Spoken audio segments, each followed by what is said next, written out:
Hormuz കടലിടുക്ക് അടച്ചതോടുകൂടി ഇറാന്റെ പ്രത്യാക്രമണം ഏതാണ്ട് ശക്തിപ്പെട്ടു എന്ന് വേണമെങ്കിൽ പറയാം. കാരണം US-ഉം ഇസ്രയേലും നടത്തുന്ന ആക്രമണത്തിൽ ഇറാൻ പതറിപ്പോയെന്നാണ് നമ്മൾ ആദ്യം കരുതിയത്. കാരണം അയത്തുള്ള അലി ഖമനേയി എന്ന് പറയുന്ന അവരുടെ പരമോന്നത നേതാവ് കൊല്ലപ്പെട്ടതോടുകൂടി ഇറാൻ ഇനി മുന്നോട്ട് പോകില്ല എന്ന് കരുതി.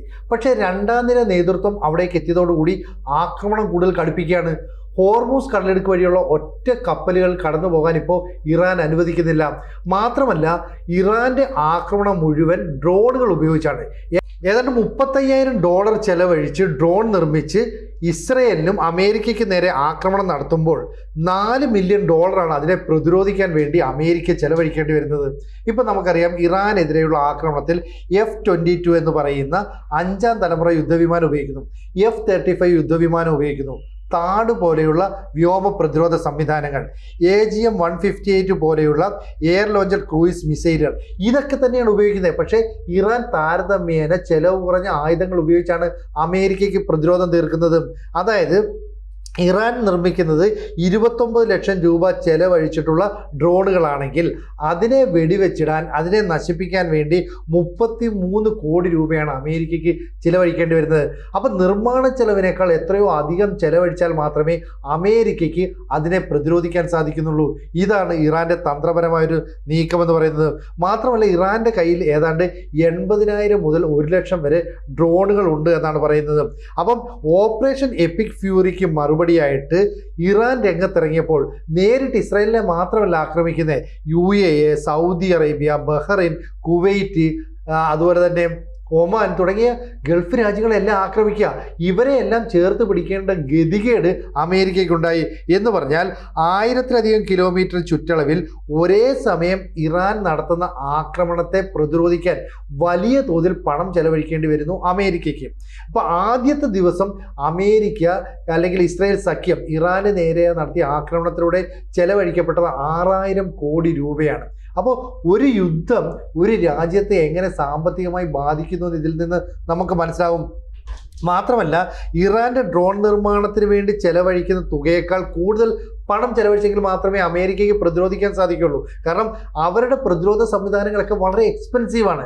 അപ്പോൾ വലിയ മിസൈലുകളെ, വലിയ ഡ്രോണുകളെയൊക്കെ നേരിടാൻ വേണ്ടിയുള്ള സംവിധാനം ഒരുക്കുമെങ്കിലും താരതമ്യേന ചെലവ് കുറഞ്ഞ ആയുധങ്ങളാണ് ഇറാൻ ഇപ്പോൾ ഉപയോഗിക്കുന്നത്. അല്ലെങ്കിൽ അവരുടെ ആയുധ ശേഖരത്തിൽ അതേ ഉള്ളൂ എന്ന് വേണം നമ്മൾ മനസ്സിലാക്കാൻ.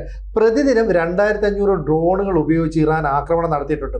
ഇതിനെ പലതിനെയും പ്രതിരോധിക്കാൻ ഇസ്രായേലിനും സാധിക്കാതെ വന്നു. അതുകൊണ്ടാണ് ഇസ്രായേലിൽ 9 പേർ കൊല്ലപ്പെട്ട ഒരു ആക്രമണം ഇറാൻ നടത്തിയത്. ആ ആക്രമണത്തിൽ അയൺ ഡോമിന് കൃത്യമായ പ്രവർത്തനം നടത്താൻ കഴിഞ്ഞില്ല. ഒരു പക്ഷേ തുടർച്ചയായ ഡ്രോൺ ആക്രമണം ഉണ്ടായ സമയത്ത് ഈ അയൺ ഡോമിൻ്റെ പ്രവർത്തനത്തിൽ എന്തെങ്കിലും പാളിച്ച ഉണ്ടായിരിക്കാം, അതായിരിക്കാം സംഭവിച്ചത്. ഇത് കൃത്യമായിട്ട് ഇറാന് മനസ്സിലാകുന്നുണ്ട്. കാരണം ഇന്ത്യയും പാകിസ്ഥാനും തമ്മിൽ നടന്ന യുദ്ധത്തിൽ, അതായത് ഓപ്പറേഷൻ സിന്ധുവിൻ്റെ സമയത്ത് തുർക്കി നൽകിയ ഡ്രോണുകൾ ഉപയോഗിച്ച് പാകിസ്ഥാൻ ശക്തമായ ആക്രമണം നടത്തി. അന്ന് S-400 എന്ന് പറയുന്ന റഷ്യയുടെ വ്യോമ പ്രതിരോധ സംവിധാനവും ആകാശ് എന്ന് പറയുന്ന നമ്മൾ തദ്ദേശീയമായി നിർമ്മിച്ച വ്യോമ പ്രതിരോധ സംവിധാനവും ഉപയോഗിച്ചാണ് അതിനെ പ്രതിരോധിച്ചത്. അങ്ങനെ പ്രതിരോധിച്ചത് കൊണ്ട് പാകിസ്ഥാന് വലിയ നാശനഷ്ടങ്ങളൊന്നും ഇന്ത്യയിൽ സൃഷ്ടിക്കാൻ സാധിച്ചില്ല. ഇതേ തന്ത്രം ഇപ്പോൾ ഇറാൻ അങ്ങോട്ട് ഉപയോഗിക്കുകയാണ്. അപ്പോൾ ഇന്ത്യ ഉപയോഗിച്ച പോലെയുള്ള വ്യോമ പ്രതിരോധ സംവിധാനം കൃത്യമായിട്ട് ഉപയോഗിക്കാൻ അമേരിക്കയ്ക്ക് സാധിക്കുന്നില്ല. അപ്പോൾ എത്ര ശക്തമായ ആയുധങ്ങളുണ്ട്, എത്ര ശക്തമായ പ്രതിരോധ സംവിധാനമുണ്ട് എന്നതിലല്ല, അത് യുദ്ധസമയത്ത് എങ്ങനെ സാമർത്ഥ്യത്തോടെ തന്ത്രപരമായി ഉപയോഗിക്കുന്നു എന്നതിൻ്റെ അടിസ്ഥാനത്തിലാണ് വിജയം. ഇപ്പോൾ ഗൾഫ് രാജ്യങ്ങൾ നോക്കുമ്പോൾ ഇന്ത്യയുടെ വ്യോമ പ്രതിരോധ സംവിധാനം എത്രത്തോളം ശക്തമാണെന്ന് അവർക്ക് തിരിച്ചറിയാൻ കഴിഞ്ഞു.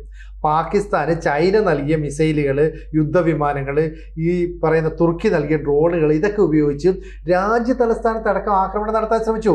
പക്ഷേ അതിനെയൊക്കെ വളരെ കൃത്യമായിട്ട് ഇൻ്റർസെപ്റ്റ് ചെയ്യാനായിട്ട് ഇന്ത്യക്ക് സാധിച്ചു. അപ്പോൾ ഇന്ത്യൻ പ്രധാനമന്ത്രി നരേന്ദ്രമോദിയുടെ നേതൃത്വത്തിൽ എങ്ങനെയാണ് സൈന്യത്തെ കൃത്യമായിട്ട് മോൾഡ് ചെയ്ത് മുന്നോട്ട് കൊണ്ടുപോകേണ്ടതെന്ന് അവർ മനസ്സിലാക്കി. നമ്മുടെ വ്യോമ പ്രതിരോധ സംവിധാനങ്ങളുടെ ശക്തി മനസ്സിലാക്കി. നമ്മുടെ ആയുധങ്ങൾ എത്രത്തോളം പവർഫുൾ ആണെന്ന് മനസ്സിലാക്കി. കാരണം നമ്മുടെ ആക്രമണത്തിൽ പാകിസ്ഥാൻ എത്ര വലിയ തകർച്ചയാണ് ഉണ്ടായത്. അപ്പോൾ ഇന്ത്യയുമായിട്ട് ഇനി ഇത്തരത്തിലുള്ള കരാറുകളിലേക്ക് ഏർപ്പെട്ടാലോ എന്ന് പോലും ഈ അറബ് രാജ്യങ്ങൾ ചിന്തിക്കുന്നു. പക്ഷേ അവരുടെ പ്രശ്നം എന്താ? എല്ലായ്പ്പോഴും അമേരിക്ക സാമന്ത രാജ്യങ്ങളെ പോലെയാണ് ഇവരെ കൊണ്ട് നടക്കുന്നത്. കാരണം അമേരിക്കയുടെ അടിമകളാണ് ഇവരെല്ലായ്പ്പോഴും. അമേരിക്കയിൽ നിന്ന് ഇവർക്ക് ആയുധങ്ങൾ വാങ്ങാൻ കഴിയും. പക്ഷേ ഈ ആക്രമണത്തിലൂടെ അമേരിക്കയുടെ ആയുധ കലവറയിൽ വലിയ നഷ്ടങ്ങൾ ഉണ്ടായെന്ന് അവർ തന്നെ സമ്മതിക്കേണ്ട അവസ്ഥയിലെത്തി. അതുകൊണ്ട് ഇനി ഒരു റീബിൽഡിംഗ് ഒക്കെ വേണ്ടി വരുമ്പോൾ, അല്ലെങ്കിൽ റോഡും പാലവും വീടുകളും കെട്ടിടങ്ങളും ഒക്കെ നിർമ്മിക്കേണ്ടി വരുമ്പോൾ വലിയ സാമ്പത്തിക ചെലവാണ്. അമേരിക്കൻ പ്രസിഡന്റ് ഡൊണാൾഡ് ട്രംപ് പറയുന്നത് ഈ രീതിയിലുള്ള യുദ്ധം ഇനിയും ഒരു 4 ആഴ്ച തുടരാം.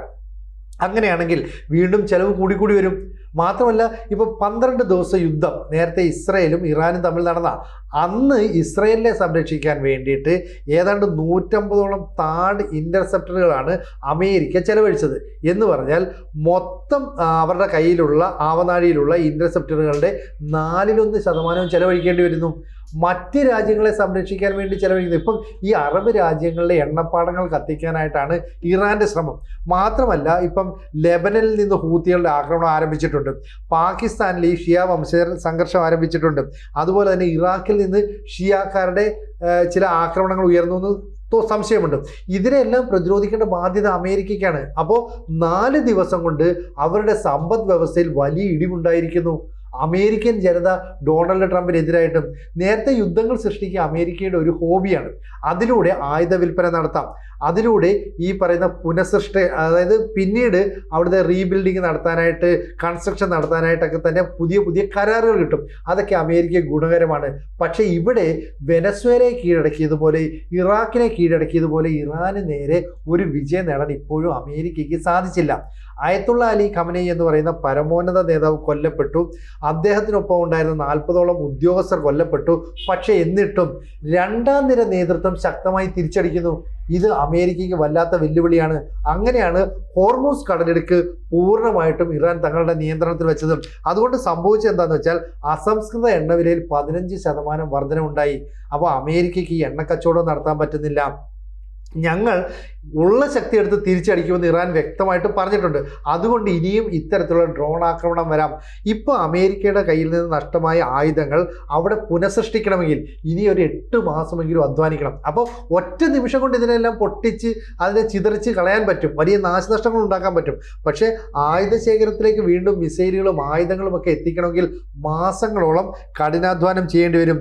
ഇവിടെ ഇപ്പോൾ എന്താ പറയുന്നത്, 29 ലക്ഷം രൂപ മുടക്കിയിട്ടുണ്ട് ഇസ്രയേലിനെയും അമേരിക്കയും തകർക്കാനായിട്ട് കുറേ ഡ്രോൺ ആക്രമണം ഇറാൻ നടത്തുകയാണ്. അതിനെ പ്രതിരോധിക്കാനുള്ള വ്യോമ പ്രതിരോധ സംവിധാനവും ഇൻ്റർസെപ്റ്ററുകളും ഒക്കെ വിന്യസിച്ചപ്പോൾ 33 കോടി രൂപയാണ്. അതായത് നിർമ്മാണ ചെലവിൻ്റെ 100 ഇരട്ടി വരെ അമേരിക്കയ്ക്ക് ഇവിടെ ചെലവഴിക്കേണ്ടി വരുന്നൊരവസ്ഥ. ഇതാണ് ഇറാൻ്റെ തന്ത്രപരമായ ഒരു നീക്കമെന്ന് പറയുന്നത്. അപ്പോൾ കഴിഞ്ഞ കുറേ വർഷങ്ങളായിട്ട് അമേരിക്ക മറ്റ് രാജ്യങ്ങളെയൊക്കെ സംരക്ഷിച്ച് മറ്റ് ചില യുദ്ധങ്ങളിലൊക്കെ ഏർപ്പെട്ടതോടുകൂടി അവരുടെ ആയുധങ്ങളുടെ എണ്ണത്തിൽ വലിയ കുറവുണ്ടായി.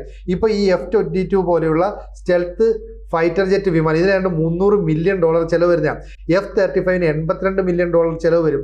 അതുപോലെ ടോമഹോക്ക് മിസൈലിന് $2 മില്യൺ ചിലവ് വരും. ഇത്രയും വില കൂടിയ ആയുധങ്ങളൊക്കെ ഉപയോഗിച്ച് ഇറാന് നേരെ ആക്രമണം നടത്തുമ്പോഴാണ് അവർ കുറഞ്ഞ ചെലവിലുള്ള ഡ്രോണുകൾ ഉപയോഗിച്ച് അമേരിക്കയെ അല്ലെങ്കിൽ ഇസ്രയേലിനെ എന്തിന് ഗൾഫ് രാജ്യങ്ങൾക്കൊക്കെ നേരെ ആക്രമണം നടത്തുന്നത്. എണ്ണപ്പാടങ്ങൾക്ക് നേരെ ആക്രമണം നടത്തിയാൽ അത് മാസങ്ങളോളം നിന്ന് കത്തും. അത് എണ്ണ വ്യാപാരത്തിൽ വലിയ പ്രതിസന്ധി ഉണ്ടാക്കും. അതിൻ്റെ തുടർച്ചയായിട്ടാണ് ഇപ്പോൾ ഹോർമൂസ് കടലിടുക്ക് വഴിയുള്ള എണ്ണ വ്യാപാരത്തിൻ്റെ നീക്കം പൂർണ്ണമായിട്ടും അവർ അവസാനിപ്പിച്ചിരിക്കുന്നു. ഈ രീതിയിൽ പോവുകയാണെങ്കിൽ ബാരലിന് $80 വിലയുണ്ടായിരുന്ന എണ്ണവില 88ലേക്ക് എത്തിയിട്ടുണ്ട്. ഇനി അത് 90ലേക്കും 100ലേക്കും എത്താൻ ദിവസങ്ങളുടെ അകലം മാത്രമേ ഉണ്ടാവുകയുള്ളൂ. കൂടുതൽ വാർത്തകളും വിശേഷങ്ങളും നിങ്ങളിലേക്ക് എത്താൻ ABC മലയാളം സബ്സ്ക്രൈബ് ചെയ്യുക, ബെൽ ബട്ടണും അമർത്തുക.